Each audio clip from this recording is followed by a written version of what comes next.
எல்லோருக்கும் வணக்கம். இன்றைக்கி நம்ம பார்க்க போகிற தலைப்பு உடல் சோர்வு.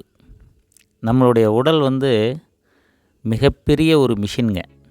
இது அடிக்கடி சோர்வடைஞ்சிருது. இப்போ காலையில் எழுந்திரிக்கும் போதே டயர்டாக இருக்குது, இல்லை சாப்பிட்ட உடனே ஒரு மாதிரி அப்படியே படுத்து தூங்கணும் போல் இருக்குது. ஏன்னா ஒரு எனர்ஜெட்டிக்காகவே இல்லையே. நல்லா தூங்கி எழுந்திரிக்கிறோம், ஆனால் காலையில் எழுந்திரிச்சு பார்த்தா பயங்கர டயர்டாக இருக்குது. அதே மாதிரி சாப்பிட்டாக்கா நமக்கு ஒரு எனர்ஜி வரணும் இல்லையா? ஆனால் அதுக்கு பதிலாக நல்ல தூக்கம்தான் வருது. ஒர்க்கில் கான்சன்ட்ரேட் பண்ண முடியல, பயங்கர இரிட்டேஷனாக இருக்குது. எதை நினச்சாலும் ஒரு மாதிரி எரிச்சல் வந்துக்கிட்டே இருக்குது. இந்த மாதிரி சூழ்நிலைக்கு என்ன காரணம், அதை எப்படி நாம் சரி பண்ணிக்கலாம், இதை தாங்க இன்றைக்கி நம்ம பார்க்க போகிறோம். இந்த உடல் சோர்வுக்கு மிக முக்கியமான காரணம் சரியான உடற்பயிற்சி இல்லாமல் போகிறது. அடுத்தது நம்ம சாப்பிட்ற சாப்பாட்டில் இருக்க சத்து பொருட்களை சரியானபடி குடல் உறிஞ்சி உடலுக்கு தர முடியாமல் போகிறது.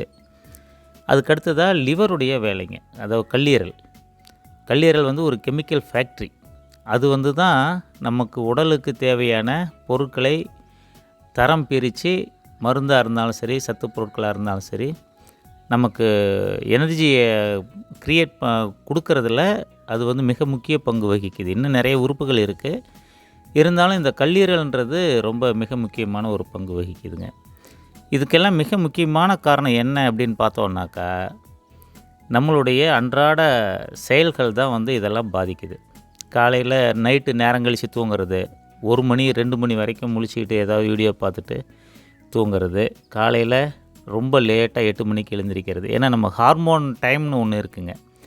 நைட்டு ஒரு 9 மணிக்கு படுத்து தூங்கிட்டு காலையில் ஒரு 5 to 6 எழுந்திரிக்கிறது தான் கரெக்டான டைமாக இருக்கும். இந்த லிவர் தன்னுடைய வேலைகளை குறைச்சிக்கிட்டு ரெஸ்ட் எடுக்கிற டைம்ன்றது நைட்டு 10 மணியிலிருந்து காலையில் 4 மணி வரைக்கும். அந்த டைமில் நீங்கள் அதுக்கு ரெஸ்ட்டு கொடுக்காமல் ஏதாவது ஒரு ஒர்க் பண்ணிகிட்டு இருந்தீங்கன்னா, அது காலம்பூரா வேலை செய்கிற உறுப்புன்றதுனால அதுவே டயர்டாகிடுதுங்க. அதே மாதிரி அட்ரினல் கிளாண்டு, நம்மளுடைய பதட்டம், பயம், எரிச்சல், இது எல்லாத்துக்கும் அட்ரினல் கிளாண்ட் நேரடியாக பாதிக்கப்படுது.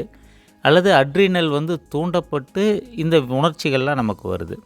நீங்கள் உங்களுடைய பதட்டத்தையும் பயத்தையும் கொஞ்சம் கண்ட்ரோல் பண்ணிங்கன்னு வச்சுக்கோங்களேன், இந்த அட்ரினல் கிளாண்ட் ஸ்ட்ரெஸ் ஹார்மோனை செக்ரேட் பண்ணாமல் இருக்கும். இதன் மூலமாக நம்மளுடைய உடலில் இருக்க சத்து பொருட்கள் இன்னும் சொல்லப்போனால் ஹார்மோன்ஸுக்கு மிக முக்கியமான மூலப்பொருள்னு சொல்கிறோம் இல்லையா, அந்த மாதிரி ஒரு பொருள்னு பார்த்திங்கன்னா கொழுப்பு தான். இந்த கொழுப்பு சத்துலேருந்து தான் ஹார்மோன்ஸ் செக்ரேட் ஆகுது. இந்த கொழுப்பு சத்து அதிகம் எடுத்து பயன்படுத்த நம்மளுடைய எனர்ஜி லெவல் ஆட்டோமேட்டிக்காக குறையுது. அதே மாதிரி ஸ்ட்ரெஸ் ஹார்மோன் நம்ம பிளட்டில் மிக்ஸ் ஆகும்போது நமக்கு இன்னமும் உடல் சோர்வு ரொம்ப அதிகமாக இருக்கிற மாதிரி தெரியுது. நீங்கள் ஒரு பதட்டமான சூழ்நிலையில் இருக்கும்போது உங்கள் உடம்பு எப்படி இருக்குதுன்னு கொஞ்சம் கவனித்து பாருங்களேன். காற்றுல பறக்கிற மாதிரி இருக்கும். அந்த பதட்டமான சூழ்நிலைகளை குறைக்கணுன்னா நீங்கள் நைட்டு சீக்கிரமாக தூங்கணும், காலையில் எழுந்திரிக்கணும்.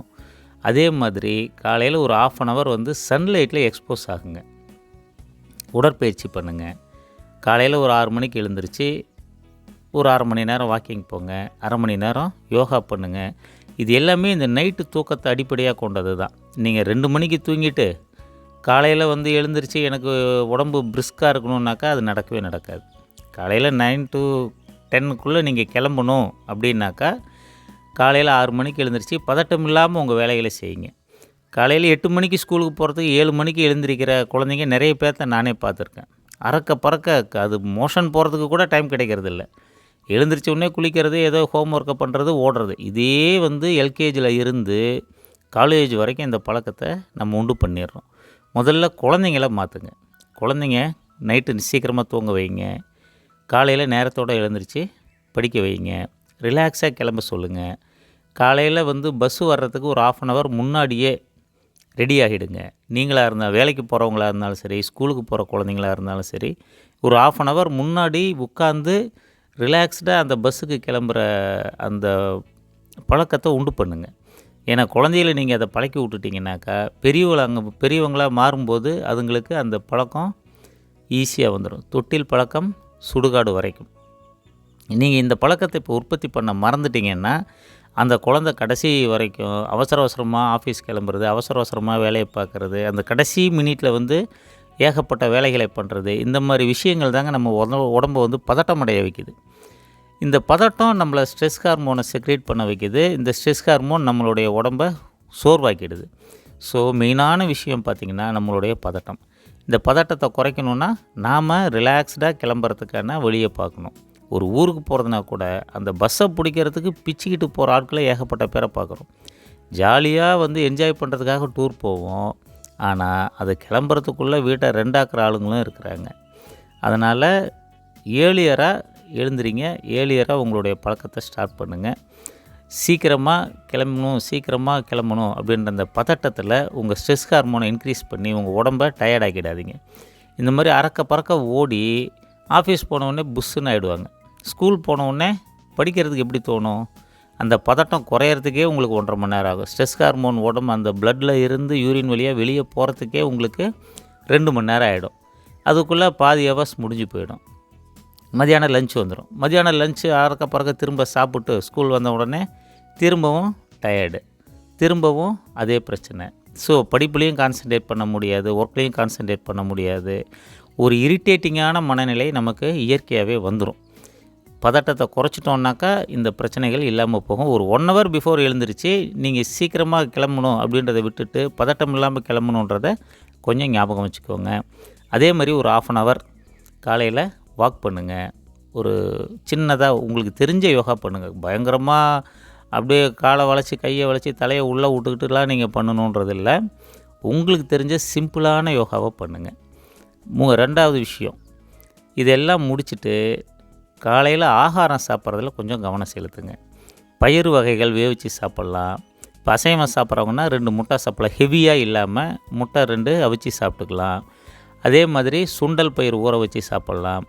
வெஜிடபிள்ஸ் சூப் மாதிரி பண்ணி சாப்பிட்லாம். ஹெவி ஃபுட்டாக இல்லாமல் கொஞ்சம் பார்த்துக்கோங்க. இல்லை சத்து மாவு கஞ்சி அந்த மாதிரி குடிக்கலாம். அதுக்காக வந்து ஆகாரத்தை ஸ்கிப் பண்ணிடாதீங்க. உடம்பை வந்து நான் டயட்டில் வச்சுருக்கேன்றதுக்காக ஆகாரத்தை ஸ்கிப் பண்ணாதீங்க. பேலன்ஸ் டயட்டாக சாப்பிடுங்க. ஒரு நாள் வெஜிடபிள், ஒரு நாள் சுண்டல், ஒரு நாள் பச்சைப்பயிறு சுண்டல், இன்னொரு நாளைக்கு வந்து எக்கு, அந்த மாதிரி உங்களுடைய ஆகாரத்தை கொஞ்சம் மாற்றிக்கோங்க. கொஞ்சம் டேஸ்ட்டாக சாப்பிடுங்க. சும்மா ராவாக நான் சாப்பிட்றேன் அப்படின்னு சாப்பிட்டிங்கனாக்கா ஒரு 5 நாளில் உங்களுக்கு போர் அடிச்சிடும். அதுவே ஒரு ஸ்ட்ரெஸ் ஆகிடும். ஆகாரத்தை டேஸ்ட்டாக சாப்பிடுங்க, கணக்காக சாப்பிடுங்க, பேலன்ஸ்டாக சாப்பிடுங்க. அதே மாதிரி மதியானத்தில் நிறைய காய்கறிகள் எடுத்துக்கோங்க. ஏன்னா காய்கறிகள் தான் நம்ம உடம்புல ஃபைபர்ஸை வந்து இன்க்ரீஸ் பண்ணுது. இந்த ஃபைபர்ஸ் என்ன பண்ணுன்னா கட்டில் இருக்க குட் பாக்டீரியாஸை வந்து வாழ வைக்குது. ஏன்னா இந்த குட் பாக்டீரியாஸ் தான் வந்து அனைத்து நம்ம உடம்புல நடக்கிற நல்ல காரியங்களுக்கும் மிக முக்கியமான பங்கு வகிக்குதுன்னு இப்போ ரீசெண்டாக நிறைய தகவல்கள் வந்து வந்துக்கிட்டு இருக்குது. ஃபைபர் கண்டென்ட்டு தான் அந்த குட் பாக்டீரியாஸ்க்கு லைவ்ஸை வந்து இன்க்ரீஸ் பண்ணுறதுக்கான ஒரு காரணம். அதனால் ஃபைபர் கண்டென்ட்டான ஃபுட்டை நிறைய எடுத்துக்கோங்க.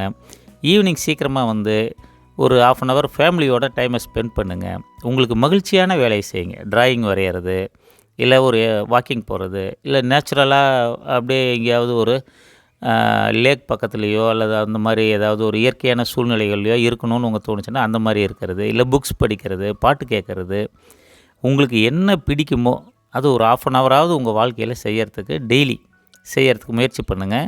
அதுவும் உங்களுடைய ஸ்ட்ரெஸ்ஸை வந்து குறைக்கும். குட் ஹார்மோன்ஸை வந்து அது வந்து செக்ரீட் பண்ண வைக்கும்.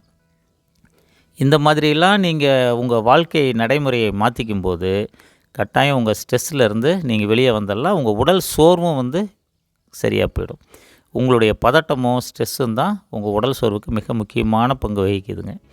இல்லை டாக்டர், நான் 45 வயசு ஆகிடுச்சு, இன்னமும் இனிமேல் நான் மாற்றிக்கிறேன், இன்ன வரைக்கும் ஆன டேமேஜை நம்ம எப்படி சரி பண்ணிக்கிறதுன்னு பார்த்தீங்கன்னா, அமுக்குரா சூர்ணம் அப்படின்ட்டு எல்லா சித்தா மெடிக்கல் ஷாப்லேயும் கிடைக்குங்க.